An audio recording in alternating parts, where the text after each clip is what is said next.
Hello everyone. तो SSC GD के paper solution की सीरीज में आज हम एक नया चैप्टर लेके आए हैं। उसका नाम है एलसीएम और एचसीएफ। ठीक है। इससे पहले हम एक चैप्टर खत्म कर चुके हैं, इसका नाम है रेशियो एंड प्रोपोर्शन। जिसने वो नहीं देखा तो वो जाके देख सकते हैं। तो इसको शुरू करते हैं बेसिक से। पहले इसका थोड़ा सा बेसिक देखेंगे, उसके बाद फिर एसएससी जीडी में इस टॉपिक पर जो क्वेश्चन आए हुए हैं उन सभी क्वेश्चंस को सॉल्व करने वाले हैं। ठीक है।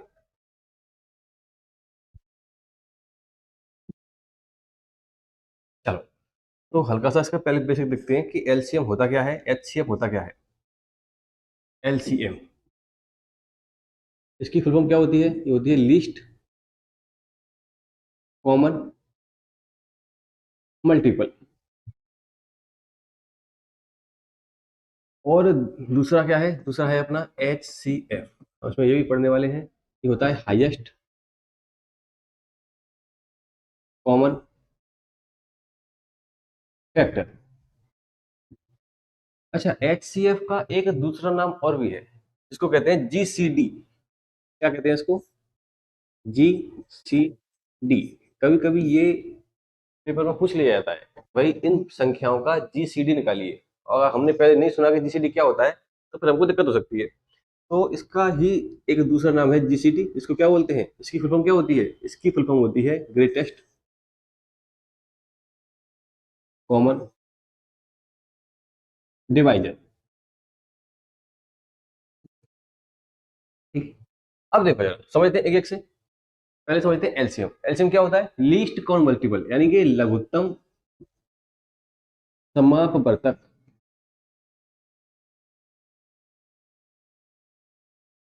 अच्छा, पहले एक चीज समझते हैं क्या कि ये मल्टीपल क्या होता है, और दूसरा क्या, ये फैक्टर क्या होता है ना? जब तक आपको ये क्लियर नहीं होगा तो फिर आपको थोड़ी सी दिक्कत हो सकती है। ये एक बहुत बेसिक चैप्टर है, इसमें बहुत ज्यादा टफ क्वेश्चन बनते नहीं है, और काफी बेसिक है ये। अगर आपने इसका बेसिक ठीक से पढ़ लिया तो मुझे लगता नहीं है कि आपको इस चैप्टर के क्वेश्चन सोल्व करने में कोई दिक्कत होगी, क्योंकि इसके ज्यादातर क्वेश्चन तो ऑप्शन से हो जाते हैं।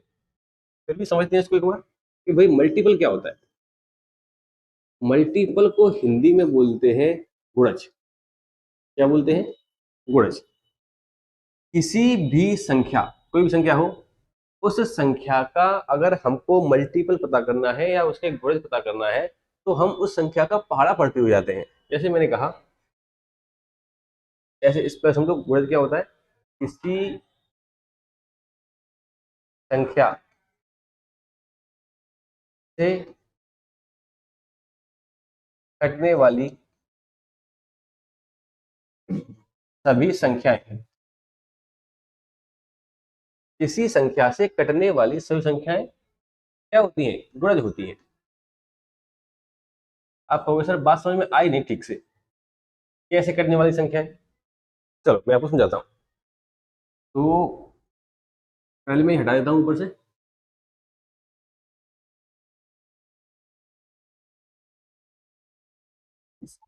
कैसे कटने वाली? जैसे मैंने कहा सपोज चार, और चार का गुणज मैं आपसे पूछ रहा हूँ कि चार का गुणज क्या होगा, भाई बताओ। तो आप कहोगे चार से कटने वाली, चार से कटने वाली सभी संख्याएं क्या होंगी? गुणज होंगी। जैसे कि चार एकम चार, चार दूनी आठ, चार तिया बारह, चार चौके सोलह, चार पंजे 20, चार छक्के 24। आगे बढ़ते जाओ। ये संख्या क्या है? ये संख्या इसका गुणज है। यानी कि चार में किसी संख्या से गुणा करने पर जो संख्या हमको मिलती जाती है वो क्या हो जाएंगी? हो जाएंगे गुणज। मैंने कहा सपोज 10 का गुणज बताओ। 10 का गुणज। आप कहोगे सर 10 का पहाड़ा पढ़ देते हैं। 10 एकम 10, 10 दूनी 20, 10 तिया 30, 10 चौके 40, 50, तो आगे बढ़ते जाओ कहीं तक भी ये संख्या क्या हो जाएंगी? एक गुणज हो जाएंगी। यानी कि किसी संख्या से कटने वाली सभी संख्याएं क्या हो जाती हैं? वो हो जाती हैं गुणज। अच्छा, दूसरी चीज, दूसरी क्या थी? दूसरी थी फैक्टर। फैक्टर को हिंदी में क्या बोलते हैं? फैक्टर को हिंदी में बोलते हैं गुणनखंड। क्या बोलते हैं? गुणनखंड।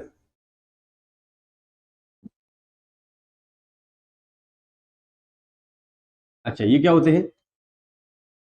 किसी संख्या, जो संख्या आपको दी गई है, किसी भी संख्या को, जो संख्याएं उसको काट दें, किसी भी संख्याओं को, या सॉरी किसी भी संख्या को काटने वाली उससे छोटी सभी संख्याएं क्या होंगी, उसका होंगी गुणनखंड।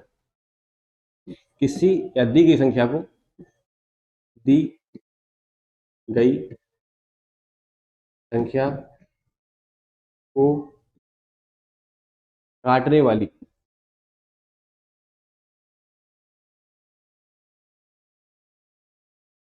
संख्याएं क्या होती हैं, संख्याएं गुणनखंड होती हैं। या इसको ऐसे बोल सकते हो आप, क्या बोल सकते हो कि किसी भी संख्या को छोटे छोटे टुकड़ों में तोड़ना। ठीक है, गुणनखंड क्या हो सकता है, किसी भी संख्या को, किसी संख्या को छोटे छोटे टुकड़ों में तोड़ना क्या कहलाता है, ये कहलाता है कि आपने उस संख्या के गुणनखंड कर दिए। ठीक है, इसको एग्जाम्पल के थ्रू समझते हैं तो आपको बेहतर समझ में आएगा। देखो जरा, सपोज मैंने कहा आपसे कि 20 के गुणनखंड बताइए, गुणनखंड, है ना। तो देखो जरा, 20 आपकी किससे कटती है, एक आपकी 20 को काट देगी, काट देगी। दो काट देगी इसको, हाँ, दो ढाई 20। चार काट देगी इसको, हाँ काट देगी। पांच काट देगी क्या, काट देगी। 10 काट देगी क्या, हाँ काट देगी। अच्छा 20 काट देगी क्या, काट देगी। ये क्या हो गए, ये हो गए इसके गुणनखंड। ठीक है, थोड़ा और एग्जाम्पल लेते हैं इसके। मैंने कहा सपोज 35, 35 के वेक्टर क्या है, आप कहोगे सर ये एक से भी कटता है, ये 5 से भी कटता है, ये 7 से भी कटता है, ये 35 से भी कटता है। ये सब क्या हो गए, ये हो गए इस संख्या के गुणनखंड। मैंने कहा सपोज 72, एक से भी कटेगा, दो से भी कटेगा, तीन से भी कटेगा, चार से भी कटेगा, छह से भी कटेगा, आठ से भी कटेगा, नौ से भी कटेगा। तो अगर 9 अट्ठे 72, और 12, 12 छक्के 72। इसके बाद 14 पंजे 70, नहीं 18 चौके 72, 36 दूनी 72, और तिया होता है कि 3 दूनी 6, 24 तिया 72, और 72 एक 72। ये क्या हो गया, ये हो गए इस संख्या के गुणनखंड। यानी कि जो संख्या आपको दी गई है उस संख्या को आप कितने टुकड़ों में विभाजित कर सकते हो, वो क्या हो जाएगा, वो हो जाएगा इसका गुणनखंड। ठीक है, चलो आगे बढ़ जाए। तो आपको मल्टीपल और फैक्टर यानी कि गुणज और गुणनखंड दोनों चीजें समझ में आ गई होंगी। आगे बढ़ते हैं जरा, अब आते हैं एलसीएम पे कि एलसीएम क्या होता है। एलसीएम, इसकी फुल फॉर्म आप देख चुके हैं पहले, लीस्ट कॉमन मल्टीपल। तो इसको थोड़ा और समझते हैं डिटेल में कि एलसीएम एक्चुअली में होता क्या है। एलसीएम होता है कि आपको दो तीन चार संख्याएं दे सकता है वो, और पूछेगा कि बताइए भाई इस संख्या का एलसीएम क्या होगा। तो उन संख्याओं से कटने वाली छोटी से छोटी संख्या क्या होगी, एलसीएम होगी। तो इसकी परिभाषा क्या बनती है, दी गई संख्याओं, दी गई संख्याओं से,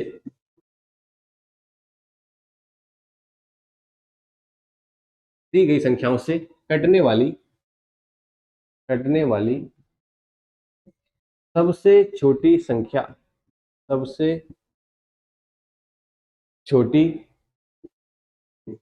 संख्या क्या कहलाती है, एलसीएम होती है। आप कहोगे सर कैसे, बात समझ में आई नहीं, मैं समझाता हूं आपको। सपोज मैंने कहा आपसे 5, 10 और 15 का एलसीएम बताओ, एलसीएम बताओ। अब ये संख्याएं हमको दी गई है, उसने क्या बोला है, दी गई संख्याओं से कटने वाली सबसे छोटी संख्या, मतलब ये संख्याएं हमको दी गई है। अब इन संख्याओं से पूरी तरह कटने वाली कोई एक संख्या ऐसी होगी जो कि क्या होगी, जो इससे भी कटेगी, इससे भी कटेगी, इससे भी कटेगी, वो संख्या क्या कहलाएगी, वो संख्या इनका एलसीएम कहलाएगी।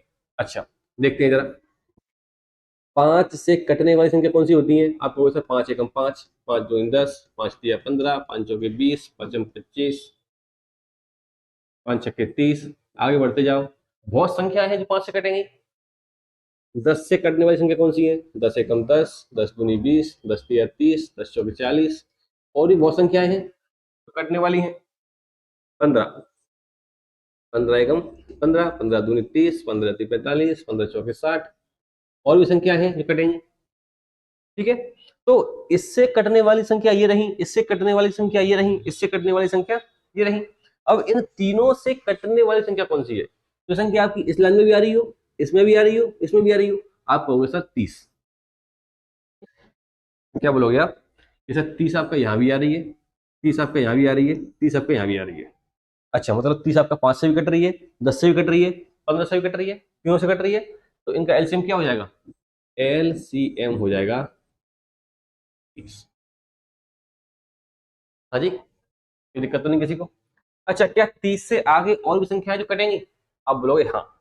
30 से आगे आप जाओगे तो एक संख्या आने वाली यहाँ पर 60, यहाँ भी क्या आ जाएगा? यहाँ भी आ जाएगा 60, और यहाँ 60 पहले से ही आ गया है, तो 60 भी क्या होगा? 60 भी आपका इन तीनों से कट जाएगा। आप और आगे जाओगे 90, वो भी कट जाएगा, और आगे जाओगे तो 120। लेकिन हमें क्या चाहिए? हमें चाहिए सबसे छोटी संख्या जो तीनों से कट रही हो, वो कौन सी है? 30। 30 से छोटी और कोई संख्या नहीं है जिसको 5, 10, 15 तीनों संख्या पूरी तरीके से डिवाइड कर सके। क्लियर? तो एलसीएम क्या हो जाएगा यहाँ पे? एलसीएम हो जाएगा 20। अच्छा, क्या आपसे एक पूछ सकता है कि 5, 10, 15 से कटने वाली सबसे बड़ी संख्या कौन सी होगी? सबसे बड़ी तो बहुत दूर तक जाएंगी, अनंत तक पहुंच जाएंगी, तो ये आपसे कभी नहीं पूछने वाला कि तीनों से कटने वाली सबसे बड़ी संख्या कौन सी है। वो क्या पूछेगा? वो पूछेगा सबसे छोटी संख्या, यानी कि एलसीएम। तो आपको समझ में आना चाहिए कि एलसीएम एक्चुअल में होता क्या है। आगे बढ़ जाए। अच्छा, कुछ और एग्जांपल लेते हैं। मैंने कहा आपसे 15, 20 और 25, इसका एलसीएम क्या होगा? अब आपको हर बार पहाड़ नहीं लिखना कि 15 के 15, 15 दूनी 30, 15 45, 15 चौके 60, ये आगे सब नहीं करना। ठीक है। अच्छा, पहले एक सिंपल सोल्यूशन लेते हैं 15, 20 का। एक और ले लो 15, 15 एकम 15, 15 दूनी 30, 15 ती 45, 15 चौके 60, 15 5 75, 15 छक्के 90। आगे बढ़ते जाएंगे। दूसरा क्वेश्चन क्या था? सॉरी, संख्या क्या थी? 20। दूसरी संख्या 20 है, तो 20 के पहाड़े पढ़ दो। 20 एकम 20, 20 दूनी 40, 20 तिया 60, 20 चौके 80, और भी आगे है। कॉमन क्या हुआ? कॉमन आपको मिल गया दोनों जगह 60। 60 यहाँ भी आ रहा है, 60 यहाँ भी आ रहा है, तो ये क्या हो जाएगा आपका? एलसीएम हो जाएगा 60। आंसर ये है आपका एक्चुअल में एलसीएम, यानी कि दी गई संख्याओं से कटने वाली सबसे छोटी संख्या क्या होती है? एलसीएम होती है। और ये डेफिनेशन आपकी हेल्प करेगी कहाँ पे? जो क्वेश्चन सोल्व करेंगे तब। ठीक है। अब देखो जरा, अब वो एलसीएम निकालने के कुछ तरीके होते हैं। एलसीएम निकालने के तरीके। अच्छा, एलसीएम बचपन से सबने निकाला है ना? तो एक तो है बचपन वाली विधि। कौन सी विधि? भाग विधि। जो आपसे बोला जाता था कि एलसीएम निकाली, तो आप क्या करते थे?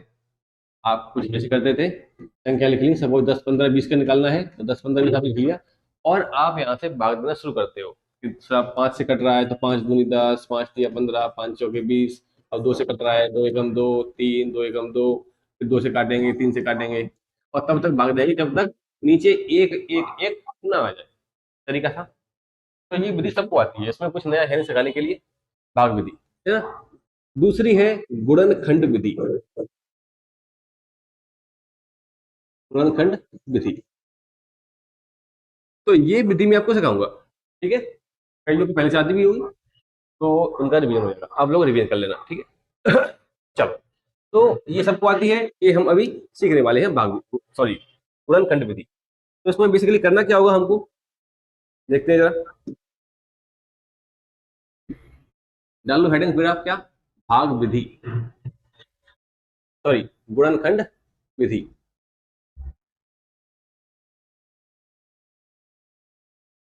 इसमें आपको किसी भी संख्या के गुणनखंड करने होंगे, दैट्स इट। मैंने कहा आपसे 15, 20 का एलसीएम बताइए। आप वो निकाल सकते हैं आराम से। कैसे? पहले सीखो जरा। 15 कैसे बनता है? 3 इंटू 5 से। 20 कैसे बनता है? 4 इंटू 5 से। क्या हमने 15 के और 20 के फैक्टर कर लिए, गुणनखंड कर लिए? कर लिए। अब आते हैं एलसीएम पे। सबसे पहले वो चीजें ले लो, वो फैक्टर ले लो जो फैक्टर कॉमन है। क्या कॉमन है? 5 कॉमन है। अब जो कॉमन नहीं भी है उनको ले लो। 3 ऊपर आ रहा है, नीचे नहीं आ रहा, 3 को लेना पड़ेगा। 4 यहाँ आ रहा है, ऊपर नहीं आ रहा, लेना पड़ेगा। 5 3 15 24 60। अब कैल्शियम क्या हो गया? कैल्शियम हो गया 60। उस विधि की तुलना में ये विधि थोड़ा सा एलसीएम हमको जल्दी निकाल के देती है। ठीक है, ये नंबर 1। और देखते हैं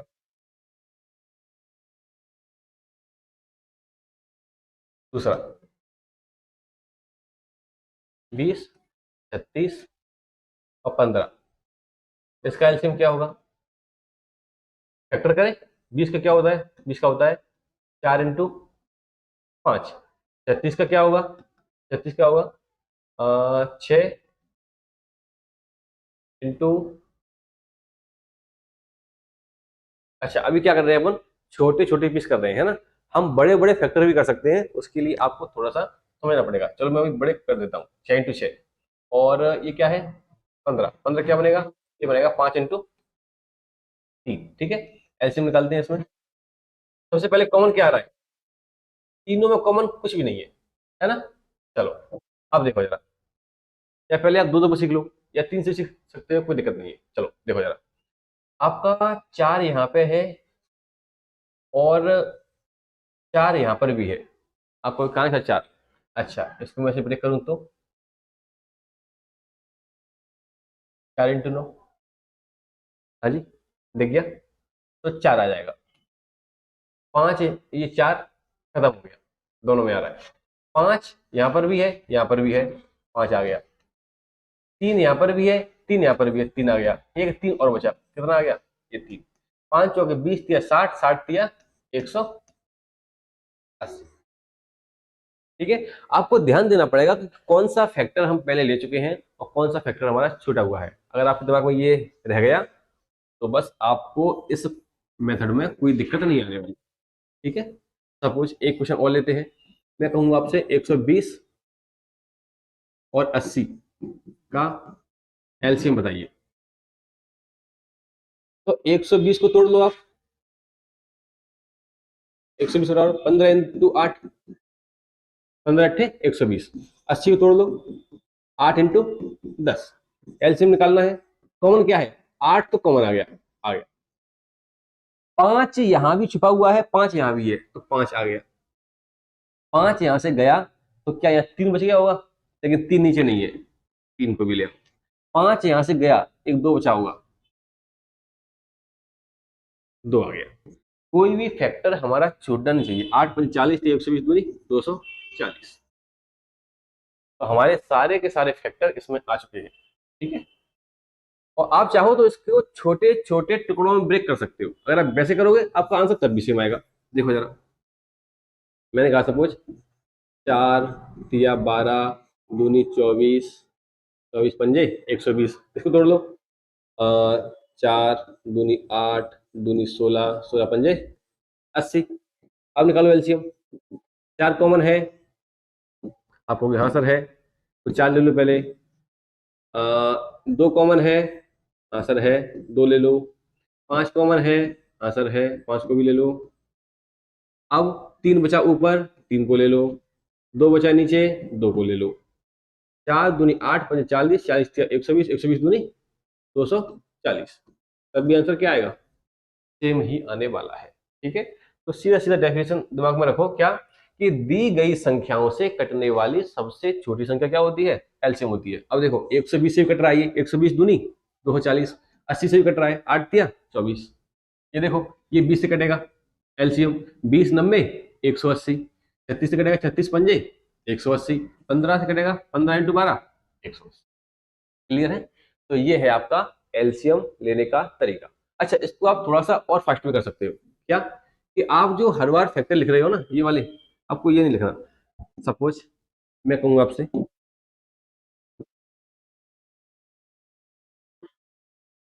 20 25 का एलसीएम बताओ।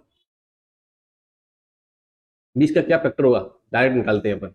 एलसीएम बराबर, अब हम वो अलग अलग लाइन में इसको नहीं लिख रहे, थोड़ा सा जल्दी करते हैं। 5 × 4, 5 के 20। इसके सभी फैक्टर आ गए, आप हो गए आ गए। 25 क्या होता है? 5 इंटू 5, एक 5 पहले से है, एक 5 और ले आओ। 5 पंजे 25, 25 चौके। तो एक क्वेश्चन और ले लो, मैंने कहा सपोज 36 इंटू 40 और 36, 40, 15, इसका एलसीएम क्या होगा? आप कहोगे सीधा एलसीएम निकालते हैं सर, कोई फैक्टर नहीं कर रहे हम, डायरेक्ट ये लिखते हैं फैक्टरों को एलसीएम के अंदर। टुकड़े टुकड़े करते हैं, 4 तिया 12, 12 तिया 36। क्या 36 के सभी टुकड़े आ गए? आप कहोगे आ गए। 40 की करते हैं, 40 क्या होता है? 4 इंटू 10। 4 तो हमारे पास है, तो हम 4 को नहीं लेंगे, बचा क्या? 10। क्या 10 में से कुछ और हमारे पास है? आप कहोगे नहीं है, तो 10 को ले लो पूरा का पूरा, तो आ गया। अब बारी किसकी है? 15 की। 15 क्या बनता है? 5 इंटू 3। 3 हमारे पास पहले से है, 5 है क्या? नहीं, अरे हाँ है। 10 के अंदर एक 5 होता है। इसको अगर मैं ऐसे न लिख के ऐसे लिखता तो कोई दिक्कत थी किसी को? अब बताओ, 15 अगर आप लोगे तो 5 भी है, 3 भी है, यानी कि 15 का कोई भी फैक्टर आपको लेने की आवश्यकता नहीं है, क्योंकि 15 के सभी फैक्टर हमारे पास पहले से ही अवेलेबल है। 5 दूनी 10 तिया 30, 30 तिया 90, 9 चौके 36। तो कैल्शियम कितना आ गया? ये आ गया 360। क्लियर है बात? तो ये रहा आपका गुणनखंड वाला तरीका एलसीएम निकालने का। ठीक है, इसके बाद ये आप सीख चुके होंगे। इसके बाद पॉइंट नंबर 2 सीखते हैं। क्या? कि वो आपसे बोल सकता है कि सर एक काम करिए, पावर वाली वैल्यूज का, पावर वाली संख्याएं हैं उनका एलसीएम निकालना सिखाओ।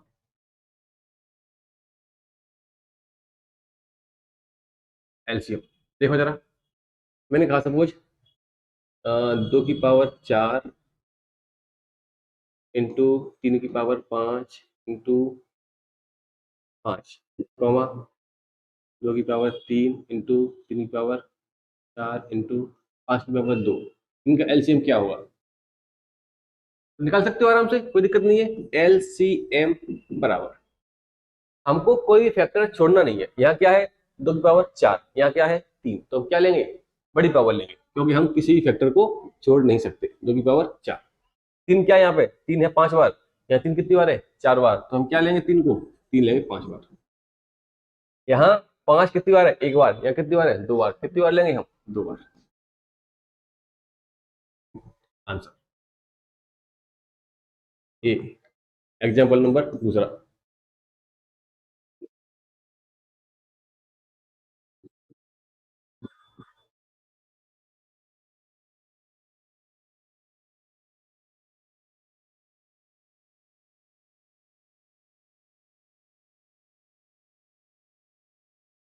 बताइए इसका एलसीएम क्या होगा? अच्छा, एलसीएम बराबर, यहाँ क्या है? 2 की पावर 10। क्या कहीं और दो तो नहीं है? हाँ है, ये 4 है। अच्छा एक काम करो, ये 2 की पावर 10 है और ये क्या है? 2 की पावर 2, तो क्या ये कुल मिलाकर 2 की पावर 12 नहीं हो जाएगा? 4 है ये, क्या क्या लिख लेंगे हम? 2 की पावर 2, और आधार समान है तो गुणा में घातक क्या होंगे? जुड़ जाएंगे। ये क्या हो जाएगा? 2 की पावर 12। तो यहाँ क्या है? यहाँ है 4 की पावर 2, तो क्या यहाँ इसको हम 2 में देख सकते हैं? 2 का पावर में? हाँ, 4 को क्या लिखते हैं? 2 की पावर 2। इसकी पावर क्या दी गई है? यानी कि 2 की पावर क्या हो गई? 4 हो गई।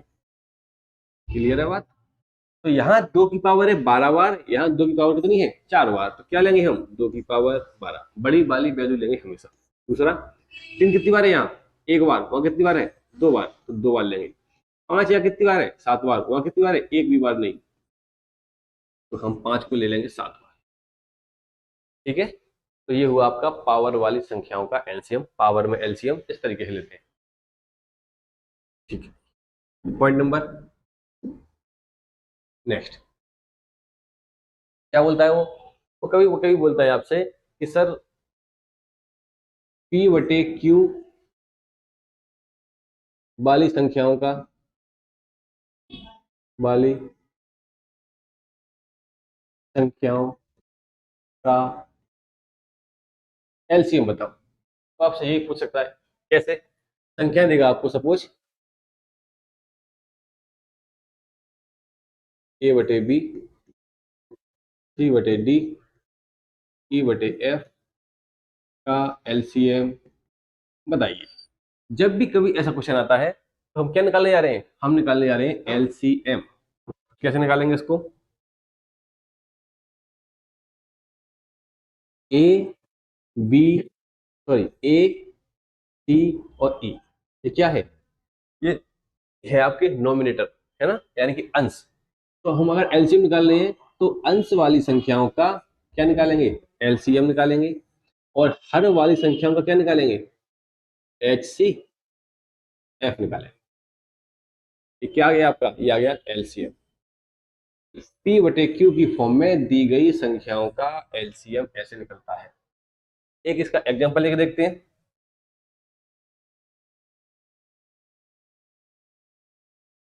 2/3, 4/7, 8/5 का एलसीएम क्या होगा। चलो निकालते हैं एलसीएम। 2, 4, 8, इसका क्या निकलेगा, इसका निकलेगा एलसीएम। और 3, 7, 8 का क्या निकलेगा, इसका निकलेगा एचसीएफ। ठीक है, 2, 4, 8 कैल्शियम क्या आएगा, इनसे कटने वाली सबसे छोटी संख्या क्या है, 8 ही है। 2 से भी कटेगी, 4 से भी कटेगी, 8 से भी कटेगी, 8। और 3, 7, 8 इसका एचसीएफ क्या होगा, एचसीएफ निकालना मैंने आपको सिखाया नहीं है अभी, लेकिन फिलहाल मान लो कि इसमें कुछ कॉमन नहीं है, तो एलसीएम क्या आएगा, सॉरी एचसीएफ क्या आएगा, ये आएगा 1। ये मैं आपको सिखाऊंगा अभी कि एचसीएफ निकालते कैसे। ठीक है, आंसर क्या आ जाएगा, 8/1 यानी कि 8। तो इस तरीके से निकलता है आपका P/Q वाली संख्याओं का एलसीएम। ठीक है, पॉइंट नंबर नेक्स्ट।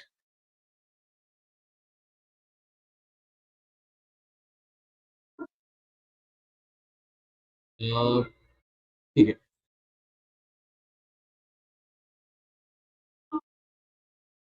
दशमलव वाली संख्याओं का एलसीएम, ठीक है, निकालते हैं। सपोज कोई एग्जांपल लेते हैं इसके लिए, 0.02, 0.8 और 0.03, इसका एलसीएम क्या होगा। ठीक है, अब इसमें आप ये मत करना कि सर पॉइंट हटाओ तो ये आ गया 2/100, ये आ गया 8/10, ये आ गया 3/100, निकाल दो एलसीएम। क्वेश्चन बन गया अपना इससे पहले वाला, कौन सा, भिन्न P/Q वाली संख्याओं का एलसीएम वाला। नहीं, ऐसे नहीं करना। इसमें हमको क्या करना पड़ेगा, इसमें हमको हर एक संख्या का जो हर है, बेस है, वो सेम करना पड़ेगा। जैसे ये क्या बनेगा आपका, ये बनेगा आपका 2/100, पॉइंट हटा, 2 जीरो आ गया, कॉमा, यहाँ भी क्या है, 3, 2 संख्या है ऊपर जिनसे पहले पॉइंट है, यहाँ भी क्या आ जाएगा, 3/100।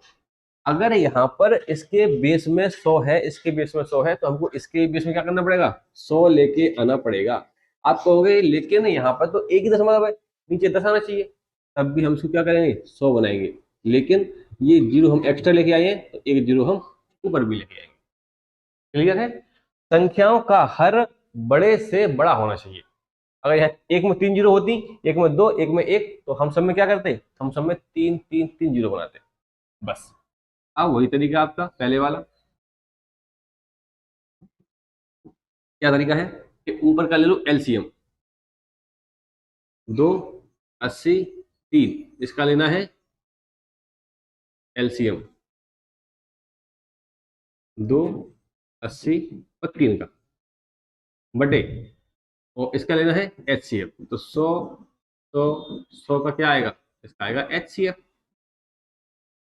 चलो देखते हैं जरा, 80, 2 और 3, इसका एलसीएम आएगा आपके सामने 240, 200। कोई दिक्कत तो नहीं, और इनमें से क्या कॉमन है, सब में 100 100 100 आ रहा है, तो नीचे 100 ही कॉमन है। जीरो से आपका जीरो कटेगा, क्या आएगा आपका 2.4। ये है आपका दिए गए क्वेश्चन का आंसर। क्लियर है बात। तो इस तरीके से निकलता है आपका दशमलव वाली संख्याओं का एलसीएम। ऐसे बहुत सारे क्वेश्चन है जो आपके एसएससी जीडी में आए हुए हैं, उनको हम